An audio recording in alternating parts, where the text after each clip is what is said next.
साथियों, जो 2 वर्ष की बेटी के साथ में जो जघन्य अपराध हुआ है, ये अपराध इतना जघन्य है कि जिस व्यक्ति ने अपराध किया है कि वो कितना शातिर अपराधी होगा कि जिस बेरहमी से उस बच्ची को मारा गया है। और उससे भी बड़े दुख की बात यह है कि 2-3 दिन इस घटना को हो गए हैं, अभी तक भी इस घटना का खुलासा नहीं हुआ है। हमें ऐसा लगता है कि उत्तर प्रदेश सरकार में अपराधी पल रहे हैं। जो प्रदेश की सरकार बार बार ये दम भरती है, ये कहती है कि हम दलित पिछड़ों का नेतृत्व कर रहे हैं, हम दलित पिछड़ों को अधिकार देंगे, उनको न्याय करेंगे, तो हमें ऐसा लगता है कि सबसे ज्यादा उत्पीड़न इस सरकार में दलित पिछड़ों का हो रहा है। लेकिन हम ये कहना चाहते हैं कि भीम आर्मी जय हिंद संगठन एक पूरे देश के अंदर एक बड़ा आंदोलन चला रहा है। देखिए, देश और प्रदेश की जनता जो जिले के अधिकारी होते हैं उनसे न्याय की उम्मीद होती है, और अगर आप न्याय नहीं करेंगे तो फिर जनता सड़क पे उतरेगी मजबूरन, और फिर वो आंदोलन करेगी।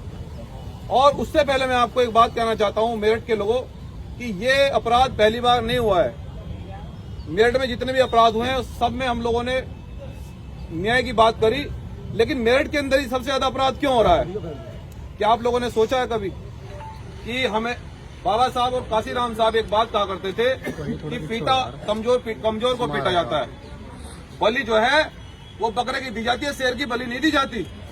तो ये जो शेर हाथी जैसा समाज सो रहा है, मैं आपसे कहना चाहता हूं कि अगर सरकार, अगर प्रशासन अगर न्याय नहीं करता है तो फिर यहां आने का काम करोगे नहीं करोगे बताओ? करेंगे। क्योंकि देखो, हम नहीं चाहते कि कल किसी और बेटी के साथ भी हो, और इन घटनाओं पर रोक लगनी चाहिए, क्योंकि जब तक आप घर से निकलकर इन घटनाओं का सामना नहीं करोगे, अपराधी को लगता है कि ये 2-3 दिन उछल कूद करते हैं, शांत हो जाते हैं। अब हमें शांत नहीं होना है। मंजीत भाई संवाद करें, हम तुम्हारे साथ हैं।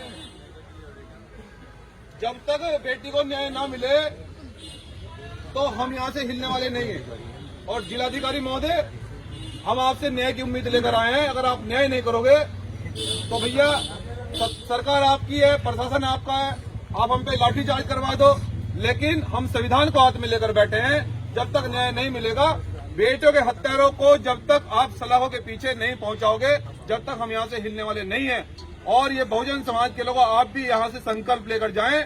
अगर हमें प्रशासन न्याय की उम्मीद नहीं जगती है, कोई यह न्याय प्रिय कोई आश्वासन नहीं देता है प्रशासन, तो फिर तैयार करना महापंचायत जिलाधिकारी के ऑफिस के सामने होगी।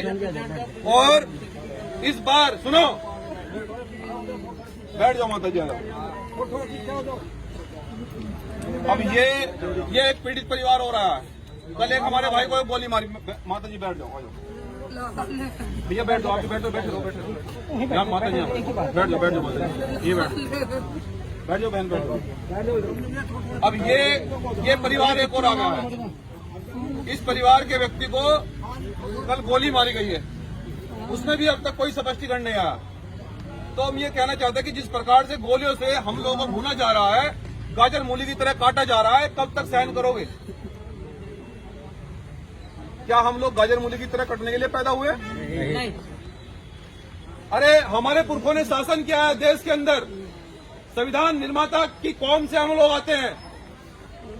हमें इस अपराध का सामना करना पड़ेगा, और सब लोग संविधान को हाथ में लेकर देखो, इस बार हम सरकार का ऐसा इलाज करेंगे कि ध्यान रखेगी सरकार की। मैं आपसे वादा कर रहा हूं मेरठ की धरती पर, क्योंकि हम स्वाभिमानी लोग हैं। हम लोग देश के अंदर, फिर से बता रहा हूं कि एक बड़ा आंदोलन चला रहे हैं। अगर हमारे इस बेटी के साथ में, दोनों परिवारों के साथ में न्याय नहीं होता है तो महापंचायत की घोषणा करेंगे, लेकिन पूरे पश्चिम उत्तर प्रदेश के लोग पहुंचेंगे नहीं पहुंचेंगे इस ऑफिस पर? सब लोग हाथ में संविधान को लेकर निकलना, सब लोग संविधान को हाथ में लेकर निकलना, और एक ऐसी क्रांति होगी कि आज के बाद कोई घटना करने से पहले बहुजन समाज के लोगों पर सोचेगा। तो मैं ऐसी उम्मीद करता हूं। अभी अधिकारियों ने कहा है कि मीटिंग चल रही है, बात करेंगे, तो पहले अधिकारियों से क्या शासन देते तो उनसे बात कर लें, उसके बाद फिर हम ऐलान करेंगे महापंचायत का। सब लोग तैयार हैं? हाथ खड़ा करके बताओ, तैयार है?